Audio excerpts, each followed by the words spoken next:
Muhterem Müslümanlar, insanoğlu zayıf bir varlıktır. Allah Teala'nın yaratkan varlıklarından bir tanesidir. Ve yaratkan varlıkların içerisinde en kamil, en tekmil bir varlıktır. İnsanoğluna vergenini Allah-u Teala hiçbir varlığa vermedi. İnsanoğlu kullanılan kadar nimetlerini hiçbir varlık kullanmaz. Ama ne kadar da kamil bir varlık olsa olsun, insan ne kadar da tekmil varlık olsa olsun, gene de insan yardıma muhtaçtır. İnşallah bugünkü vaazımızda da yardım ve yardımlaşma hakkında söz yürüteceğiz. İslam dini gibi yardımga ehemmiyet bergen başka bir din yoktur sayılı cemaat. İslam dininden evvel de yok idi. İslam dini kelgen sonda hiçbir din, hiçbir sistema, hiçbir fikir sisteması İslam dinindeki böyle yardımlaşmak mevzusuna ehemmiyet vermegen. Kur'an-ı Kerim'de pek çok ayet var yardımlaşma hakkında. Muhterem cemaat, hepsimiz biliyoruz ki bütün varlıklar yardımga muhtaç. Yaratılgan her şey yardımga muhtaç. Yardımga muhtaç olmayan bir tek Allah-u Teala. Cansız varlıklardan başlayıp, taşlardan, kumlardan, dağlardan başlayıp, otlar, insanlar, hayvanlar, en kik hayvanlar, herkes melekler yardımga muhtaç. Herkesin yardımı başka. Herkes başka yardım alır. Bu da ne gösterir? Biz hepsimiz Allah'ın katında, Allah'ın karşısında zayıf bir varlık olganımızı gösterir. Allah Teala ise Samet'tir, Es-Samedur. Biz İhlas suresini okuyanda Allahu Samet değil. Allah Samet'tir. Hiçbir şeye muhtaç değil. Her varlık yaşamak için ona muhtaç ama Allah-u Teala ozu hiçbir şeye muhtaç değil. Her şeyini yaratkan o, ona her şey yeterli. İşte Allah-u Teala varlıklarını yarattı ve herkese o rızkını verdi.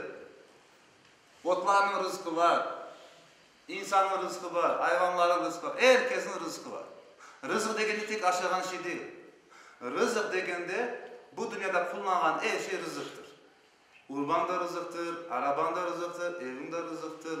İnsan ya da hayvan bu dünyada ne kullanan her şey rızık sayılır. Allah'ın verdiği nimetleri sayılır. Kur'an-ı Kerim'de Allah-u Teala bu yardım mevzusunda buyurar ki Bismillahirrahmanirrahim. Senin Rabbin rahmetini olar böleler mi? Yani bu insanlar böleler mi diye buyurar. Dünya hayatında insanların geçimlerini yani yaşamalarını aralarında biz dağıtırız diye. Yani kime bol rızık, kime azca rızık onu biz dağıtırız diye Allah-u Teala. Bir insanların birbirine iş yaptırmaları için birbirlerine iş yaptırsınlar deyip bazılarından zengin kıldık diye Allah-u Teala. Bakın ne diyor? İnsanlar bu dünyada bazılarına iş yaptırsın deyip bir kısmını fukara yaptık, bir kısmını zengin yaptık diye. Şuna bakın sayılı cemaat. Eğer bu dünyada herkes bay olsa, zengin olsa, kim kime iş yaptıracak? Son o söz aklımıza gelir. Sen ağa, men ağa, bu sığırları kim sağar? Herkes bay, birisine bir şey emretip olamayacak. Sen bunu yapacaksın, sen uzun yapacak bir şey. Senin paran keyfin, ben uzun param var diyecek. Herkes fukara olsa da çalışkan işin hakkını kim verecek? Kere yürümeyecek iş. Onun için Allah-u Teala, bakın Allah-u Teala onun isimlerinden bir tanesi Hakim, yani hikmetli. Rusça degeni mudr. Yani bu neni gösteriyor? Allah-u Teala bizlerini yarattı. Bizlerin psikologiyasını bile. Bizlerin içimizi, dışımızı, düşüncelerimizi, her şeyini bile. Dünyada yaşaganda nege muhtaç olganımızını bile Allah-u Teala. Nasıl meselelerle, nasıl problemlerle karşılaşacağımız hepsini bile. Onun için bizlerge onun çözüm yollarını göstergen ve aytadı ki bu dünyada bazı insanlar bazılarına iş yaptırsınlar deyip bazılarını zengin yaptık, bazılarını fukara yaptık diye.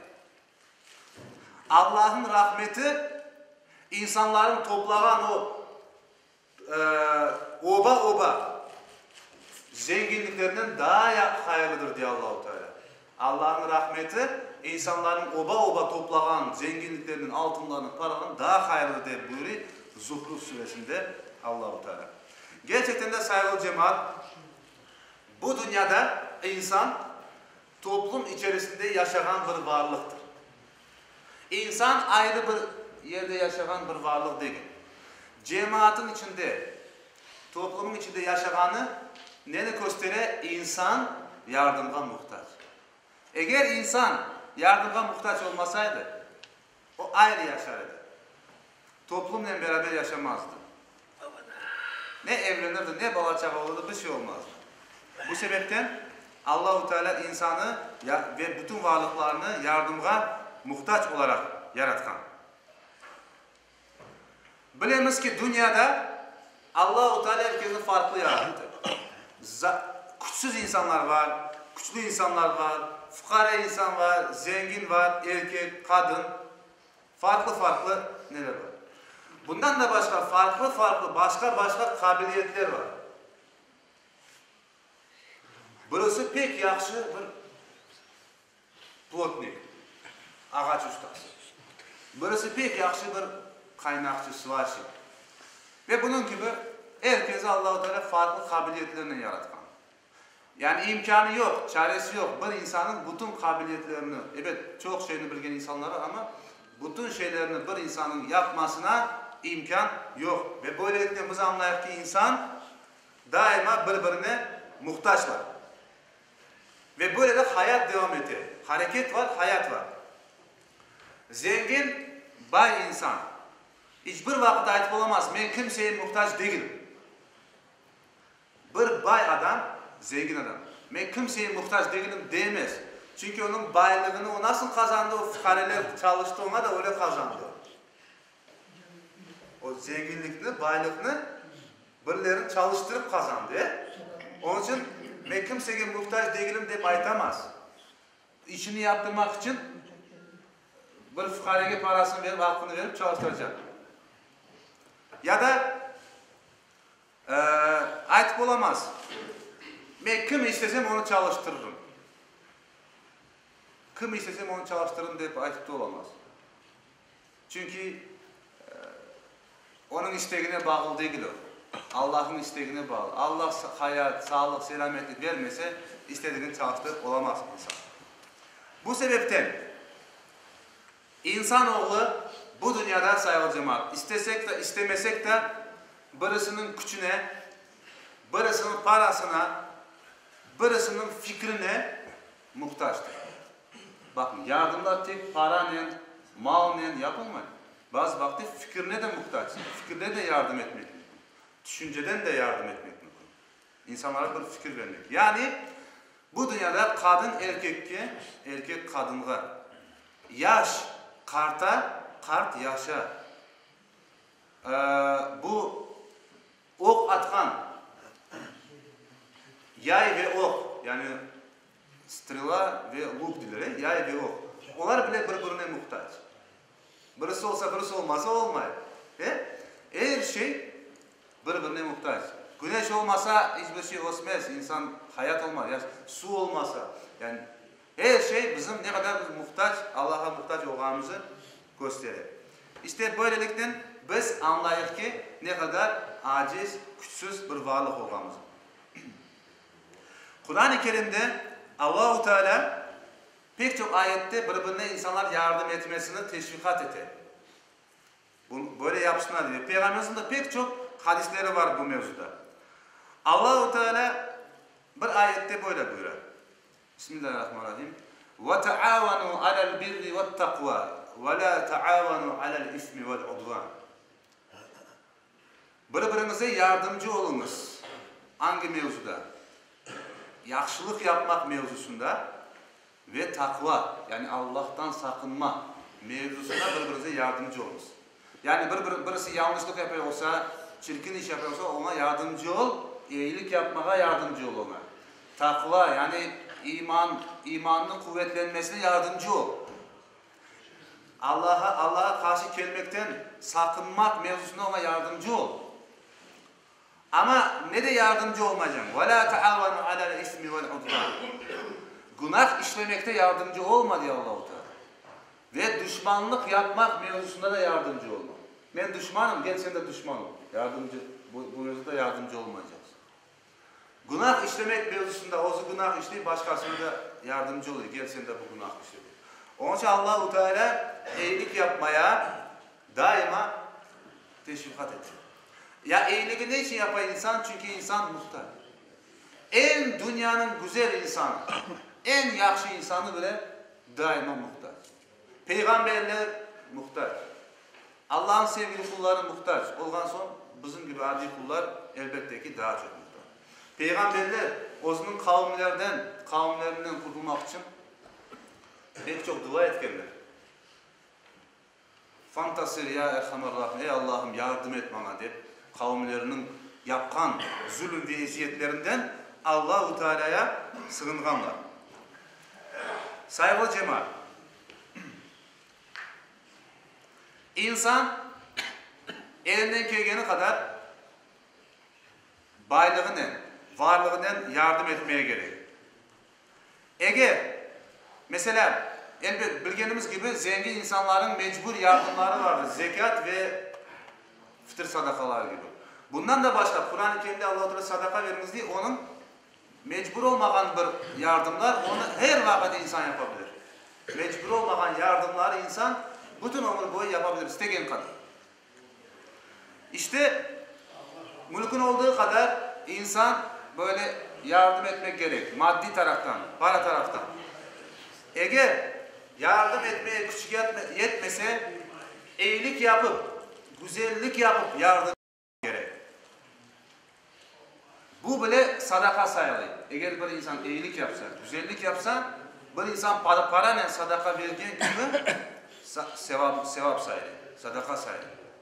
Demek ki bir insan ben bir şey yapamam, bir yardımcı olamam demeye hakkı yoktur. Eğer bir iyiliktin bizim için kıymeti olmayan, bizim için kıymeti olmayan eğer bir iyiliktin bile Allah katında pek çok kıymeti var. Onun için bizler daima iyilik yapmaya, elimizden geldiği kadar iyilik yapmaya tırışmak gerek. Eğer bir insanın en zengininden başlanız da en fukaresine kadar eğer bir insan elinden geldiği bir iyilik vardır. Onu yapmaya tırışmak gerek. Ya eğer elinden iyilik yapmaya da gelmesi ne yapacak? O vakit yamanlık yapmayacak. O da sadaka olur. Yamanlık yapmasa o insan onunki da sadaka olur. Yardım yapmanın ne faydası vardır? Yardım yapılsa saygılı cemaat, fukareler korçalangan olur. Fukare insanlar dilencilikten korçalanmış olur. Peygamberimiz sallallahu aleyhi ve sellem ve Allah-u Teala dilencilik yapıp yardım sorayıp yürümekten hiç doğru görmegenler. Bu sebepten bizim dilimizde dilencilik yapıp yürümek doğru görünmegen. Ve böyle bir al olsa bunda en birinci kabahat, en büyük kabahat Müslümanların kabahati. Yani demek ki gereği gibi yardım yapılmıyor. Bu sebepten yardım yapılsa insanlar, fukareler korçalangan olur. Ve onlar yamanlık yapmaz, hırsızlık yapmaz, birisinin parasını tutup almaz ve işte haksızlık yapmazlar. Onun için İslam dininin koygan bu prensipleri, bu esasları insanı bu dünyada baklı yaşatmak için koyulgan. Bu sebepten eğer yardımlar zengin insanların ya da zengin olmasa bile orta aldı olanların olmasa bile fukarelerin mallarını paylaşsalar dünyada yamanlık yapmaz kimse. Fukareler de yamanlıktan korkar. Olar bilir ki kıyın alda zenginler onu korçalayacak. Eğer yardım yapılsa fukarelerle zenginler arasında sevgi olur. Şimdi hayatta nasıl? Fukareler zenginlerini sevmez. Onlar böyle deyip yamanlarlar, ne yaparlar? Sevmezler o. Ama yardım yapılsa fukareyle zengin, bay adam arasında sevgi olur, bağ olur ve böylelikle Müslümanlar arasında birlik, beraberlik olur. Ve fukare adam da bay adamın malında gözü olmaz. Peygamberimiz sallallahu aleyhi ve sellem hadis-i şerifinde vergen el algan elden hayırlıdır degen. Müslüman alışmak gerek daima vergen olmaya. Çünkü vergen el alan elden hayırlı. Eğer insana sorarsan mutlaka almak ister. İnsan almayı beksin. Kur'an-ı Kerim'de Allah-u Teala buyuruyor ki وَاِنَّهُ لِحُبِّ الْخَيْرِ لَشَد۪يدٍ İnsanoğlu hayırlı şeylerini, güzel şeylerini pek sevedi. Ona daima güzellikler olsun, daima. Hep bana Rabbena, hep bana Rabbena, ver bana. Doymaz. İster. Çenesi kapanınca, ölünceye kadar ister. İnsan böyle bir var. Ama Peygamber sallallahu aleyhi ve sellem nedir? Vergen el, algan elden hayırlı. Demek ki fukarelerge vergen insan ne yapmış olar? Fukarelerini öğretken olar. Bak, gelecekte sen de zengin olsan, varlıklı olsan, sen de böyle vereceksin. Bir insan ömür boyu vergen olmaz bekim. Bekim o zenginleşir. Bir insan ömür boyu algan el olmaz. Bakarsın zenginleşir, sonra ona yardım etkenedi bir vakitler insanlar. Vermege öğretkenediler. O da yavaş yavaş sonra vermege öğrengen son başkalarına verir. Bu sebepten zenginler fukarelerge verip vermekini öğretir. Yardımlaşmanın pek çok türleri, pek çok çeşitleri vardır sayın cemaat. Kur'an-ı Kerim'de Allah-u Teala bakın ne buyuruyor? Ey insanlar, siz bilmeysiniz mi? Göklerin ve yerin saltanatı, yani göklerde bir yerde olan her şey Allah'ındır. Her şeyi Allah yarattı, O'nundur. Ve sizin için Allah'tan başka bir dost ve yardımcı yok. Yani bizim en büyük yardımcımız, en büyük Mevlamız Allah Teala'dır. Bir şeyini Allah istese o şey olur. Bir şeyini istemese, bütün dünya istese o şey olmaz. Allah daima insanın en birinci yardımcısı, en büyük yardımcısı Allah'tır. Ve Allah Teala o zaten yerlerden göklerin arasında olan her şey Allah'ındır dedi. Başka bir ayette de Allah-u Teala ayet, göklerin ve yerin mülkü, bütün hazineleri, bakın bizim bilmegen daha pek çok şeyler vardır. Yerin göklerde, yerlerin tüplerinde pek çok şeyler vardır bilmegen şeyler. Allah-u Teala ayet, onlar her şey Allah'ındır. Allah her şeyi gerek gibi bilgendir. Bu ayetlerden biz anlayız ki her şey Allah'ın. Demek ki bizler bu yerle gökler arasında şeylerini kullanganımıza göre demek ki biz Allah'ın yardımına muhtaç. Hiçbir şeyini kullanmasa bir insan oturmaya muhtaç. Allah'ın verdiği bedenini kullanan, nefes alan, nefes verir. Her daim insan Allah'ın yaratkan şeylerine muhtaç. Ama saygılı cemaat bakın. Allah-u Teala her şeyini yarattı ama yaratıp insanlığa emanet olarak verdi. Bir ayette Allah-u Teala böyle buyuruyor. Göklerde ve yerlerde ne olsa hepsi Allah'ındır. Ama Allah Teala öz katından sizin hizmetinize verdi onlarını. Her şey insanın ve başka varlıkların hizmetine verildi. Şüphesiz bunda düşüngen bir toplum için ibretler vardır diye Allah-u Teala. Demek ki bizler Allah'ın yardımını kullanıyız. Allahu Ekber, Allahu Ekber. Ezandan sonra inşallah. Bir ayet ve bir hadisle inşallah vaazımızı bitireceğim sayın hocam. Demek ki yardımlaşma bu en büyük kıymetlerden bir tanesi İslamiyet'te. Peygamberimiz ve sahabeler pek büyük bir ehemmiyet vergen. Bu mevzuda pek çok ayet ve hadisler var. Onlardan bir tanesi, o ayetlerden bir tanesi Allah-u Teala buyuruyor ki Bismillahirrahmanirrahim. لَنْ تَنَالُوا الْبِرَّ حَتَّى تُنْفِقُوا مِمَّا تُحِبُّونَ وَمَا تُنْفِقُوا مِنْ شَيْءٍ فَإِنَّ اللّٰهَ بِهِ عَلِيمٌ.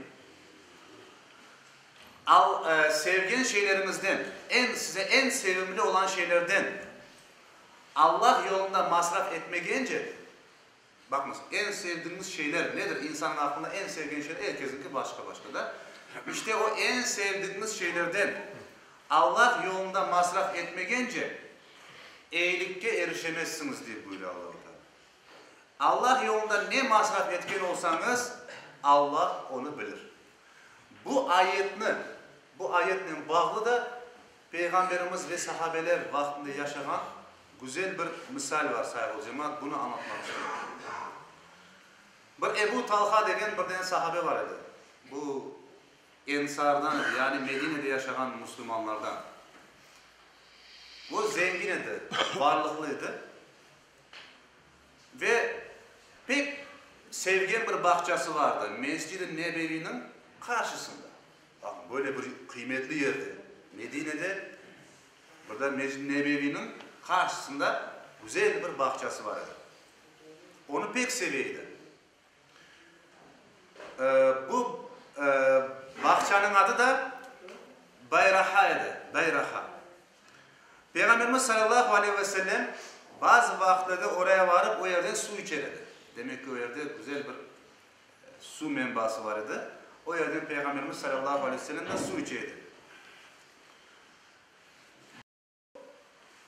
Ebu Talha degen sahabe sevdiğiniz şeylerden sadaka vermeyince siz cennete erişemezsiniz. Ayeti gelgen son.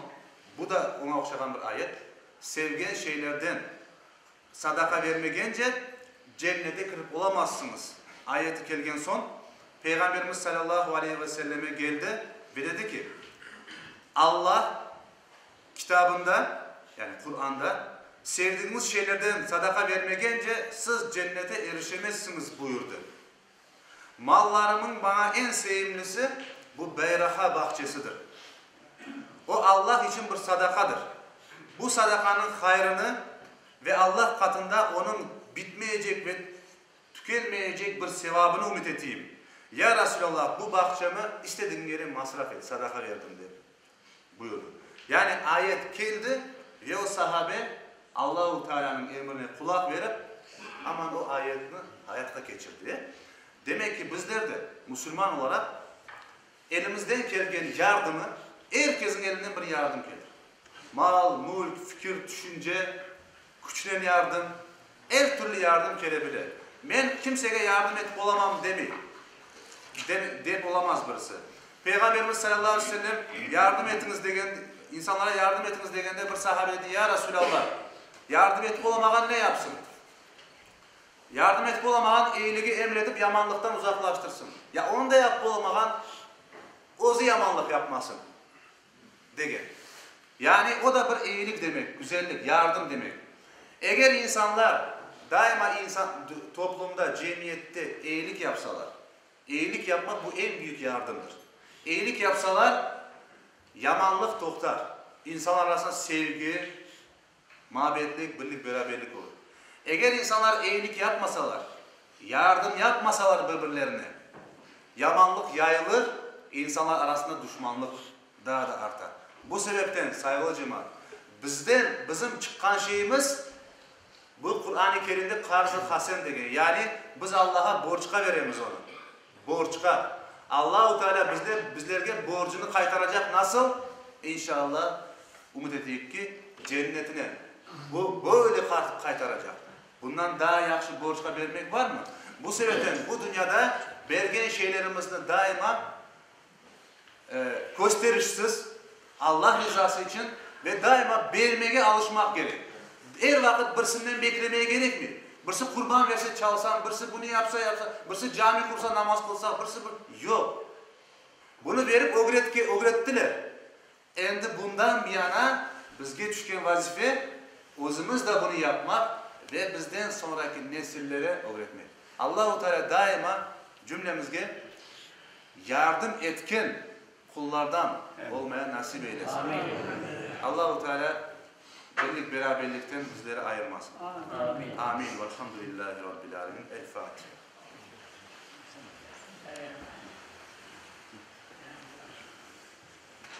Allah